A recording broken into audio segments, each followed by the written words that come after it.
Honourable Vice Chairman, I rise to speak on the Central Excise Amendment Bill 2025. I begin by placing on record that this bill exemplifies everything wrong with the implementation of GST regime by this government. While my party and I recognize and respect the need to protect the income of the roughly 6 million tobacco farmers across India, this cannot be at the cost of human lives and deterioration of health of millions of Indians. WHO Global Report on Trends in Prevalence of Tobacco Use 2000 to 2024 shows the dangerous statistics from tobacco use in India. In 2024, India accounted for approximately 243.48 million tobacco users aged 15 and older. Domestic estimates of deaths from tobacco use in India annually is 1 million plus. That is, 2,500 people die every day across India from tobacco use. The burden of cancers directly attributable to tobacco was projected to increase from 1,69,000 in 2015 to around 2,36,000 by 2025, an increase of nearly 40%. Now the government is bringing this bill with publicly announced objective of this being a sin tax to bring tobacco use under control by higher prices. While the objective itself is laudatory, the hidden objective of this government is to raise resources by use of the so-called sin tax to cover the revenue shortfalls from the disastrous GST implementation. Most importantly, the hypocrisy of this government stands exposed when they have kept the duty on BDs low when all scientific and medical studies points to BDs without filters causing much higher health hazard and death than tobacco smoked with filters. By no means am I advocating supporting use of cigarettes or any form of tobacco, but the hypocrisy of this government in keeping the low duty on BDs versus other forms of tobacco needs to be exposed. So we are seeing many headlines since 3 days. Honourable Finance Minister to table Health Security Say National Security Bill. As I already explained, this bill does not secure the health of the nation. On the claim of national security, it is also my belief that it is merely a notional security. Let me explain. This bill will increase the cost of tobacco products and further incentivize the Gujarat model of tobacco export. Let me explain by showing this Gujarat model of tobacco export. I refer to a Press Information Bureau publication wherein the Director General of GST Intelligence has identified units located in Gujarat Special Economic Zone who, along with Delhi-based exporters, have utilized tobacco and other related products falling under CTH 2403, which are subject to tax rates from 93% to 188%, including cess, to claim refund of over 300 crores by claiming to have exported these products through via Gujarat Special Economic Zones.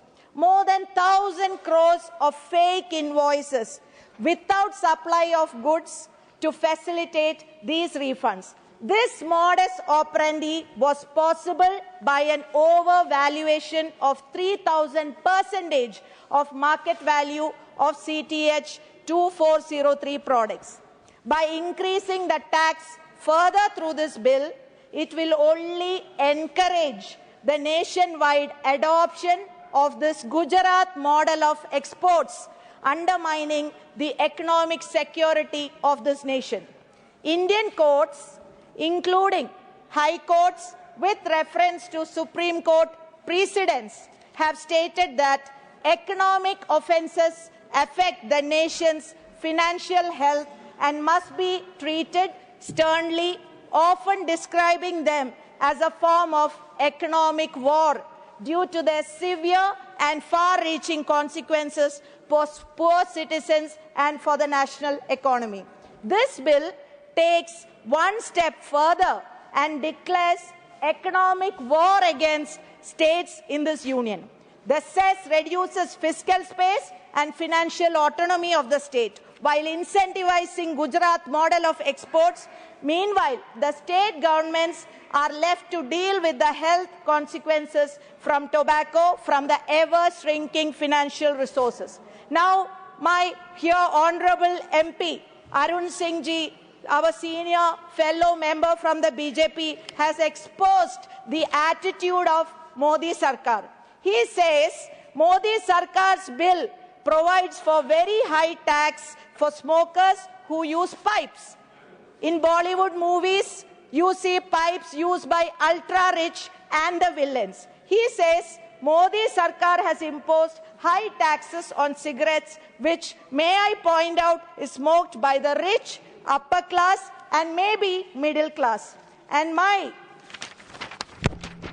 respected fellow senior member from BJP, Arun Singh ji, says the government has imposed very low taxes on BDs smoked by the poor people. I am shocked, respected Vice Chairman, I am really shocked. What is Modi Sarkar's priority?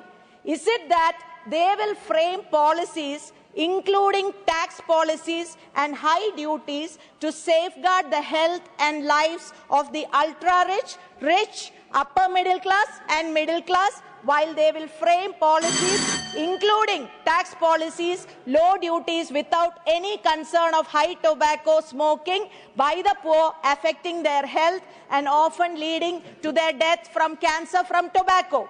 Our honourable leader of opposition in Lok Sabha so rightly called this Sarkar 11 years back. This is Soot Boot ki Sarkar. How right our... Dr. V. Sivadas. Srimati Prabha Mallikarjun. Speaker.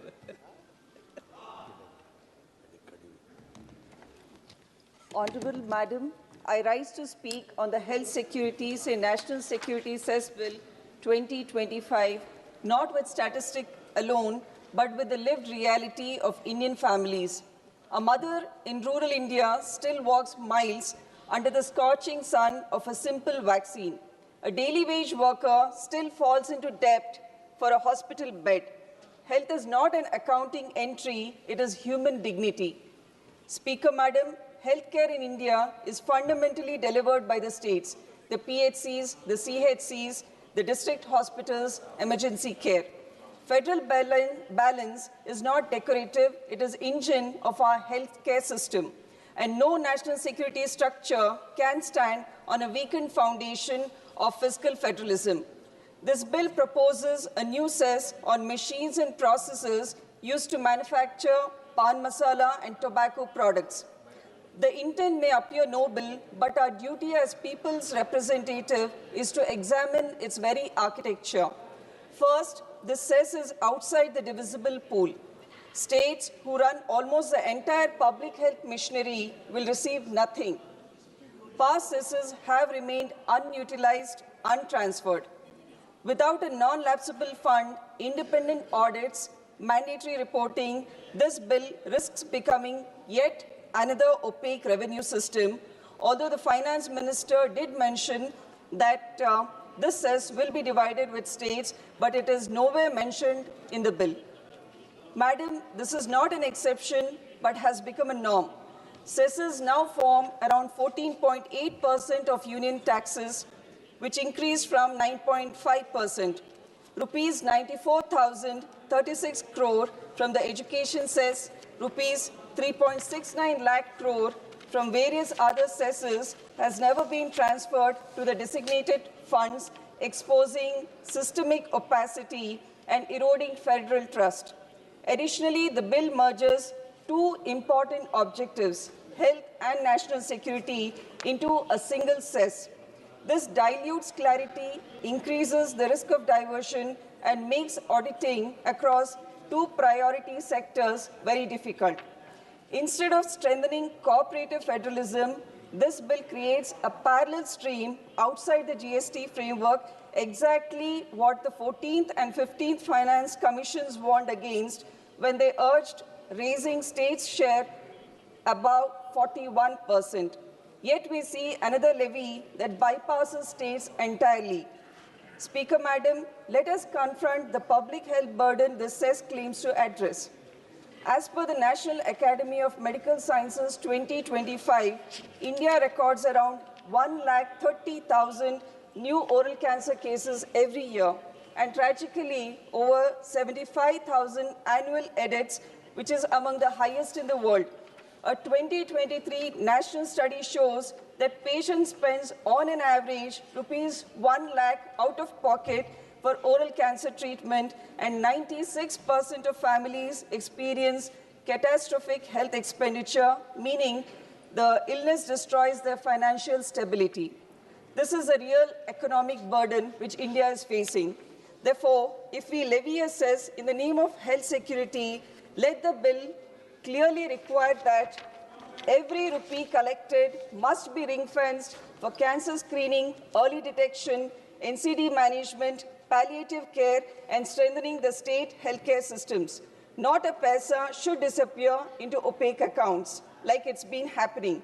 Second, the bill imposes heavy compliance burdens on small and medium manufacturers, liabilities up to rupees 25 lakh per month, and grants sweeping powers of search, seizure, and arrest. Regulation must not become intimidation. We must also acknowledge another reality. The tobacco ecosystem employs nearly 36 million people, farmers, BD rollers, small manufacturers, transporters, packers, and this reform cannot be built by pushing the poorest to the edge. Therefore, Madam, I propose three constructive amendments. First, a turnover-based exemption threshold so that small and medium manufacturing units are not crippled by this cess and shielded from crushing compliance. Second, a dedicated BD workers' livelihood transition and welfare fund offering skilling, microcredit, health protection, and pathways to alternative livelihoods. Third, a statutory requirement that a fixed percentage of the cess be transferred to the states to uphold fiscal federalism and equip the states to handle tobacco-related disease burdens. Speaker, Madam, let us situate this in India's broader health context. India still spends just 1.9% of GDP on health, which is far below even our own national health policy target of 2.5%. Supplementary grants every year show chronic under-budgeting.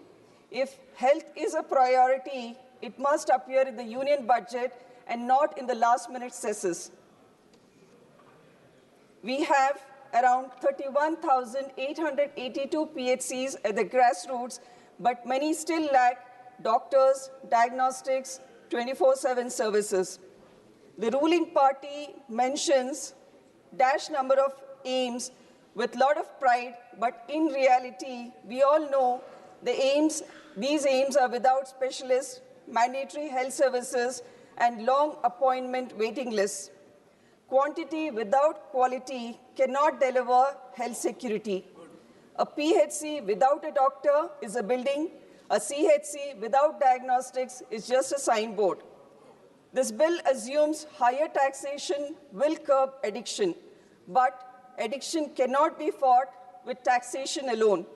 We need awareness campaigns, counseling, cessation clinics, and behavioral support.